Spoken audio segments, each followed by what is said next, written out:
Welcome, curious souls, to the Macabre Emporium, your sanctuary for the unusual, the mysterious, and the appalling. Step through our cryptic doorway into a world where secrets whisper and enigmas come to life. I'm David. And I'm Sarah. Together, we're your custodians of the macabre, guiding you through tales that defy the ordinary. Discover the untold stories, from lesser-known cases of true crime to the bizarre events that captivate us. Join us on a journey to the shadows where the mainstream fades and the extraordinary beckons. So whether you seek the bizarre, the eerie, or the chillingly obscure, you're in for a treat here at Macabre Emporium. Welcome back to Macabre Emporium. This is episode 99. And if you forget when the exact time to chime in happens, welcome. No, I'm just kidding. Because it's always at 38 seconds when that ding, ding, ding, ding, ding comes in. Okay. And it's whatever. 99 episodes. And it's the first time she's made that mistake. Even though we've changed music since the beginning. But yeah. Yeah. 2 weeks will be episode 100. We have no idea what we're going to do. Nope. Even though technically we are over 100 at this point. But we've been over 100 for a bit. Right. But 100 official episodes, though. Right. But it is what it is. Yeah. Not much has gone on here at the Macabre Emporium front, really, since our last time talking to you guys. Not a thing, actually. Nope. It's been kind of boring since our last one. I mean, our big highlight was the Ghost concert this year, but there's a possibility we may or may not go back to some place we investigated before, but who knows? We'll see. But this week, it's an episode from me. Yes. And it's got some true crime roots, but it's not true crime. Well, then I don't want to hear it. Well, all right. We'll see you. We're out of here. Bye. Hit the outro button. Pause it. Just kidding. We're going to do that one of these days in an episode. Everybody does it at least once. But not this week. Nope. I don't know. This is a history episode with a root of it in true crime. Okay. But as soon as I tell you what it is, you'll be like, oh, okay, that makes sense. So what does... So just don't tell me. Just dive right on in. All right, so dive right in? Yep. Okay, so you ready to get started then? I is. All right, let's get going. So you ready to get started? I am. All right, well, let's get going.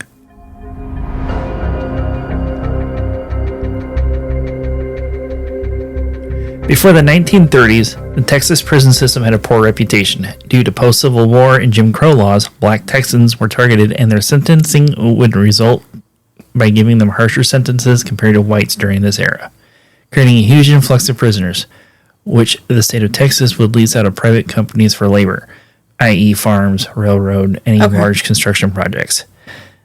They would eventually move away from this contract leasing by the end of 1912 to state-owned prison farms after reports of inmate abuse, neglect, mismanagement, and corruption. Some of the brutal treatment these black inmates faced was inadequate food, clothing, shelter, limited opportunities for rehabilitation and parole. Besides being overcrowded, a lot of the prisons also lacked minimal amenities like running water and health care for convicts. In 1929, overcrowding of the prisons led to breakdowns in discipline in the prisons. In June of that year, 44 men escaped the Clemens farm by walking off the job. In September, 18 tunneled their way out of the Wayne farm that houses the inmates with tuberculosis and other disabilities. In total, 302 would escape. The inmates staged hunger strikes and threatened a riot. The governor of Texas, Dane Moody, said, "If I had a dog, I thought of anything. I would not want him kept in the Texas penitentiary under its present conditions." In 1931, Marshall Lee Simmons, the general manager for the prison system for the state of Texas, had an idea to create something to put the Texas prison system in a better light, I guess you could say, with the general public, and that was a rodeo. Leading up to the creation of the prison rodeo, the Texas legislators weren't focused on rehabilitation of prisoners or providing them with recreational opportunities. Simmons saw the prison rodeo as a way to improve the system's reputation with the general public and raise money from taxpayers that would be reluctant to fund prisoner education and recreation. A prison rodeo? Yep. The Texas Prison Rodeo is what we are talking about this week. Like, did they make them the clowns? They were everything. Oh, what the fuck? Okay. Continue. Simmons did have somewhat of an uphill battle to get the prison rodeo going. This being during the Great Depression, as we all know, everyone was broke and trying to just survive day to day at this point. Right. Also, with religious beliefs in Texas, if it would even be worthy to allow prisoners to indulge in rodeo for the resource costs it would create. Albert Moore, the prison's welfare and entertainment director, Huntsville warden Walter Wade, and prison livestock supervisor R.O. McFarling, only initials were given, believed in the prison rodeo. With the growth of revivalism and Pentecostalism in the state of Texas between 1926 and the 1930s, the prisons went and got the blessing from the local religious leaders to hold the rodeos on Sundays in October. But later on, this would start a schedule of weekday rodeos as the prison rodeos grew more popular. So these prison rodeos were done on Jesus' day? Mm-hmm. God. Okay. The first rodeos were held in the baseball park of the Walls Tigers baseball team, which was a prison team for the Huntsville unit. Okay. Here, the inmates at the Huntsville prison would build an 800-seat stadium. The first rodeo attendees would be small crowds of local citizens, prison staff, and inmates. But in the first 2 years of the prison rodeo, the crowds would swell to 15,000, and people would travel to Huntsville to see the wildest show behind bars.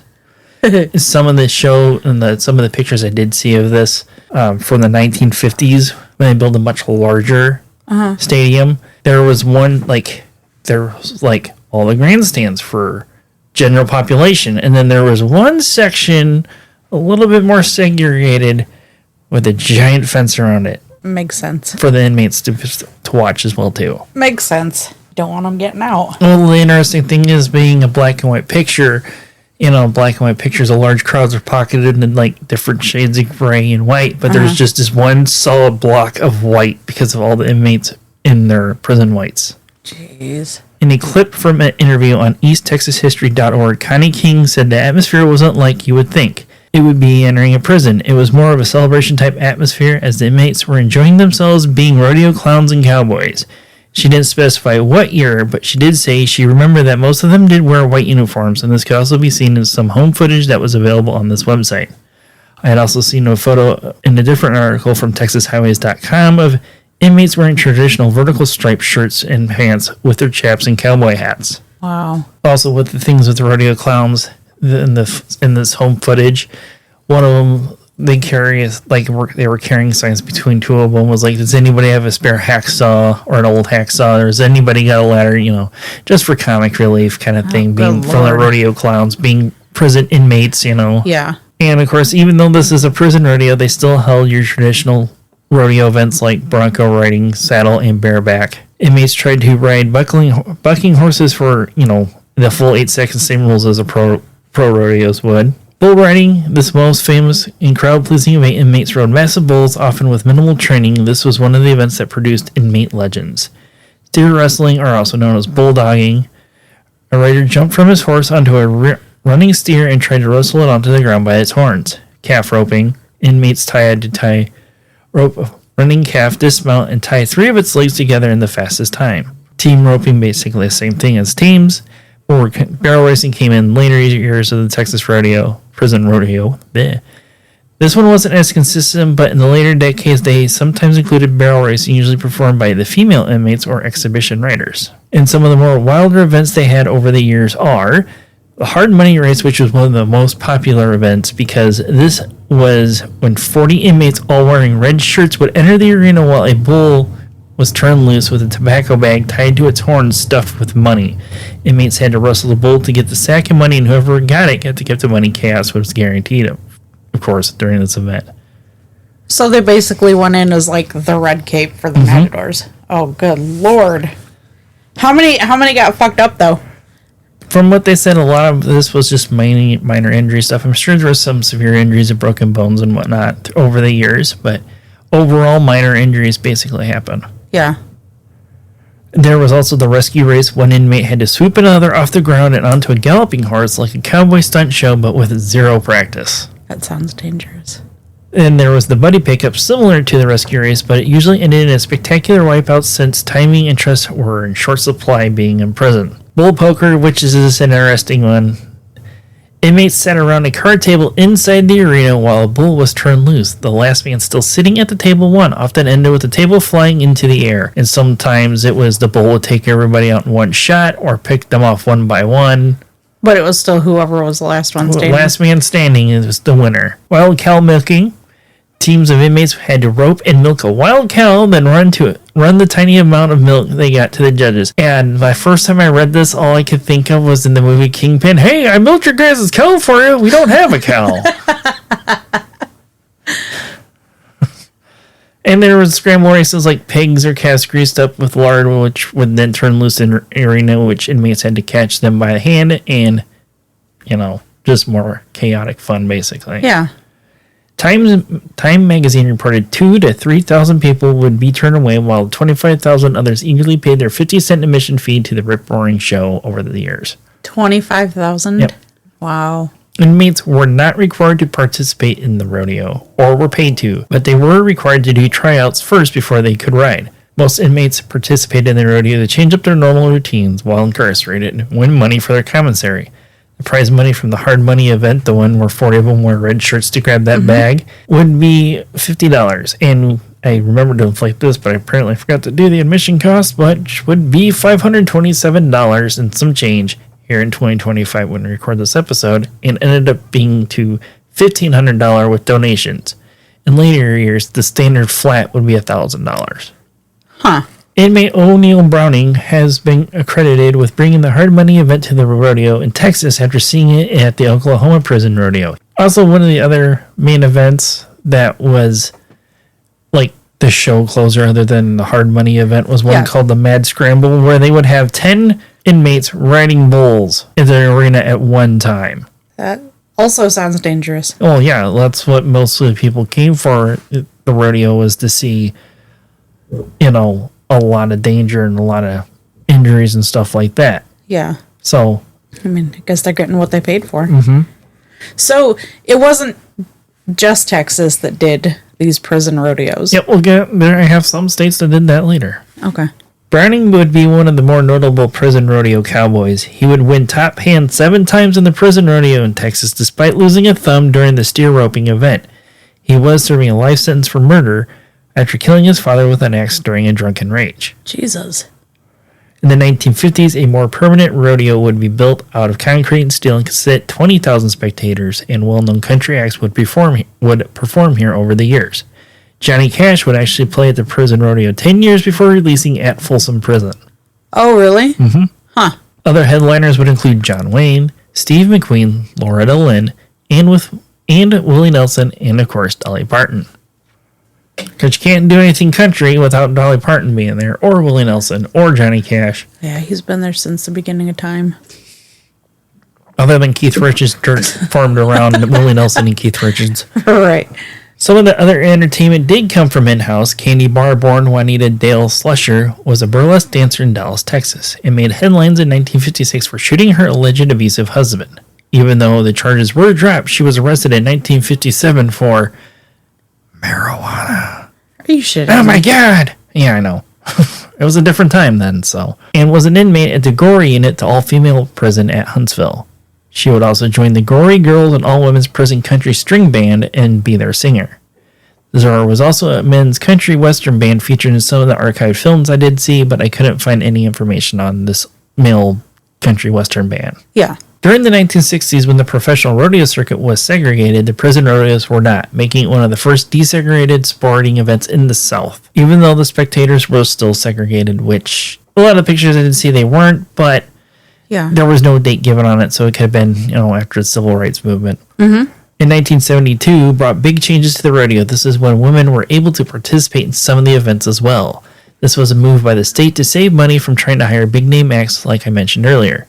Before this, women inmates were tasked more with sewing the black and white striped uniforms the cowboys would wear. They would participate in select events. The women would also participate in calf roping, the grease pig scramble, pig sacking, which is like, there was, in some of the footage of that was, they would work in teams of 2, and they would go after a pig, put it in a bag, and then they would have to put it back in the hog trailer to win that the pigs came out of. Like, how big were the pigs? Like, just normal, smaller teenager size, not like the giant. Not the 100 pound ones that we see. Yeah, not like the big giant prize ones at the, state fairs you see there can't move because they weigh so damn much. The ones that actually have ass cheeks. Yeah. Yeah. Okay. And they also would participate in exhibition races and relay races such as like the barrel racing. Even the women inmates were not allowed to participate in the more dangerous events like the hard money race and bull riding. Lilia Harper, who was interviewed about her participation in the rodeo, she said, "I think it's great and exciting and looks forward to it," while she was serving her 12-year sentence for murder. Even when she was to be paroled in September before the next rodeo, she also said she wouldn't mind staying another month just to be able to participate in the rodeo again. She was like willing to stay in jail just to do it again? She just wanted to stay one more month just so she could do the prison rodeos at Huntsville. In a little video footage I could find online of the women events, the women wore more colorful uniforms that put them in teams. So like 2 of them would be in orange, 2 were in green, 2 were, so on and so forth. Unlike the striped uniforms the cowboys wore. Women participation in the events had mixed reviews from the press, as Gene Lyons from the Texas Monthly reported that they observed women participants were less likely to invite their families to watch them. Patricia Aldicardo of Galveston told Lyons when she was asked, she told her husband not to bring the children to the rodeo. It hurts too much to see them and not be able to get to them and touch them. They don't understand and it would make them cry. The Texas Prison Rodeo would come to an end in 1986 after 55 years. The arena, built in the 1950s, needed serious repairs, and the state didn't want to spend the $500,000 at the time to make the needed repairs to the bleachers, the logistics building, so on and so forth. Yeah. The last rodeo would be held on October 26, 1986, featuring a performance from the Judds. Other reasons why the prison rodeo came to an end were the cost of putting it on and cultural shifts. It was a moneymaker when cowboys were in fashion. Another cost would be paying overtime for officers to direct traffic, to stand guard on the outside of the arena, and stuff like that. Probably took a lot of them. In the 1990s, there were attempts to revive the Texas Prison Rodeo, but they didn't really gain any traction. And in 2012, due to being a safety hazard, the Texas Prison Rodeo arena would be demolished. Even though in 2019, there was a bill submitted to the state by one of the state representatives, which I forgot to put his name in here. He did introduce a bill to revive the rodeo, but it never gained any traction. Yeah. And Texas was the only state to have its rodeo featuring inmates. Alabama, Arkansas, Louisiana, and Oklahoma all had prison rodeos. Oklahoma and Louisiana still have them to this day. Really? Yep. Huh. And I did look into that. Angola, Louisiana has one, and then CBS Good Morning America did a piece on it. And with theirs also, and also with the Texas one, I'm sure it's going to be with all of them. There is also a craft fair basically outside the rodeo arena for the things that the prison trustees, the inmates that good behavior, they're given more responsibilities and whatnot, are able to sell things that they make. Okay. Like there was one guy at the Angola prison, he was in there for, I want to say he's serving a 25-year sentence for murdering his wife, but he makes leatherwork stuff and then he sells that to them, at the rodeo craft fair. Right. Then I'm sure money goes on commissary. Oh, I'm sure that's what it is. But actually a lot of that money from that also goes into the same type of things that the Texas Prison Rodeo was created for, was for prison rehabilitation. Yeah. That video was from 2019, if I remember right, or 2009. They believe that it brings in about $4 million. That rodeo itself brings in about $4 million to use towards prison education. There was one event that I did see at the Angola Prison Rodeo that was quite interesting. Like, it more or less remember being pulled on a sled by a bicycle? Yeah.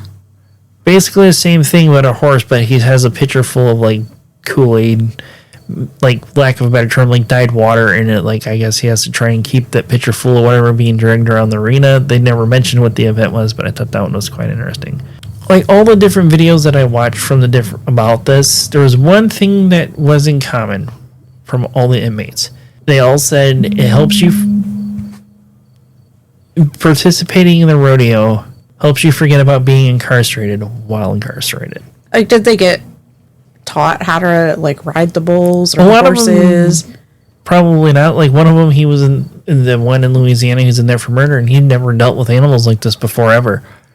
And he's doing it for the money because they were getting paid 2 cents an hour working fields where he could make hundreds in a single event in the rodeo. Yeah, that's interesting. Yeah. Wish I could remember my fucking question. God, I wish I could remember my question. It was going to be a good one, too. Yeah. And like they also interviewed one lady that came to see the rodeo. She said it's quite interesting that a lot of the people, the trustees that are out selling like the wood carving, their woodwork or their artwork they made or leather work, whatever they made to sell, is that a lot of them just want to talk to people even if you don't buy anything, because that's like the only interaction they get with people. Even though they may or may not get visitors, this is like the only interaction they get. Yeah. With anybody from the outside world is, in the craft fair at the rodeo. So they get to sit in their own booth and sell their stuff. Like the trustees are the ones that are like zero disciplinary issues or whatever, and stuff like that. They're a representative for certain parts of the prison. So like the one that's doing the leather work, yeah, he murdered his wife, but since he's gotten trustee status because he's probably been zero issues at all. So that's probably why, and they know he's a no-flight risk, even though they're probably within still prison walls. Right. But he's not going to try and make some kind of move to escape. Right. Because you don't earn the level of being a prison trustee by being a flight risk or a disciplinary issue. Being a trustee is a privilege within prison, and I'm sure, even participating in the rodeo is a privilege. Getting to go spectate the rodeo is probably also a privilege as well. Probably. You be good. You get to go watch your homeboys ride around on bulls and horses. Yep. The Texas Prison Rodeo also was featured in the movie Urban Cowboy for one of the scenes. Mm-hmm. It came up as some of the things. I tried to find a clip on YouTube of it for movie clips. I couldn't find anything on it, unfortunately. All I could find was one still of the movie from just the back of the Cowboys with in their prison stripes with the number on the back, and that was it. Huh. So they had numbers on their uniforms? Well, yeah. For easier identification for, multiple, events or ranking people, because John Brown, number 3, is going to be better than trying to list somebody else. Yeah. And just the name off to find somebody for scoring reasons and whatnot. That's fair. Even though they're only considered a number as an inmate, even though they're still a number inside the bullpen of the rodeo, but... Yeah. That's a whole other different number. Right. It's a much smaller number. Less numbers. The old Browning, and there was one other guy I forgot to put, I was going to put in. I can find more information on old Browning. Their time as a prison rodeo cowboy actually helped them get paroled. Because they became such a legend on the prison rodeo, they went to go and be in the professional circuit also. That's what I was going to ask. Did any of them actually, once they left prison, become professional? Yeah, there was riders? 2 of them. The 2 names came up. I had the other one in there, and for some reason I took it back out. But they both became, as being legends, I guess, lack of a better term, of the Texas Prison Rodeo, they were able to go get paroled easier and become professional cowboy rodeos. The one I did mention in the episode did violate his parole, couldn't find out what reason why, and he ended up going back to prison. Oh no, to continue participating in the rodeo? Yeah, and he did after he went back to prison. Jeez. Until he died in 1997. Huh, that's interesting. I've never heard of those. Yep. See, this is it came up last week on my Facebook, and I heard about it on one of my favorite shows before we started doing this was Ridiculous History. They talked about it there once before. Yeah. And then totally forgot that it existed to put it on my list, Oh, yeah. And then it came up as a random Facebook post on my newsfeed last week. And I was like, I'm going to do that. It's like, ding, ding, ding. Mm-hmm. We have a wiener. Because it's been a very long time since I've done an episode of sorts like that. Yeah, it really has. Mm-hmm. And, I need to start getting back into doing that thing so we just don't become a true crime podcast. What's wrong with that? Nothing. And just get back to how we originally started this 3 years ago. Yeah. That's what I'm saying. Your weird history. Mm-hmm. Yeah. So, yeah, that was the Texas Prison Rodeo. Unfortunately, kind of be a short one this week, even though the way I formatted my notes on that, it made 5 pages long. I was like, cool, this is going to be longer than it's going to be a pretty decent sized episode. And yeah. It's shorter than I expected it to be. Well, how does your 5 pages, and I had 7 pages. It's because of how I formatted it. The font size probably is why I made it be 5. Because my 7 pages was over an hour. It's like, how did your 5 pages become 20-some minutes? Just because of how I spaced it out and stuff. Probably. But anyway, that's something we can talk about in the shop truck on the way home from the Emporium. So with that said, are you ready to get out of here for the night, Sarah? Is. So until next time, guys. Remember to keep it real. And stay spooky. Join our Facebook group by searching Macabre Emporium. Like and subscribe on YouTube at Macabre Emporium Podcast. Follow us on TikTok at Macabre Emporium Pod. Follow us on Twitter at Macabre Emporium. If you have any stories of the paranormal, your local true crime, or weird history that you would like us to look into and possibly do an episode on, email us at macabreemporiumpod@gmail.com. And remember to follow, rate, review, and share whenever and wherever you can to help us grow our podcast.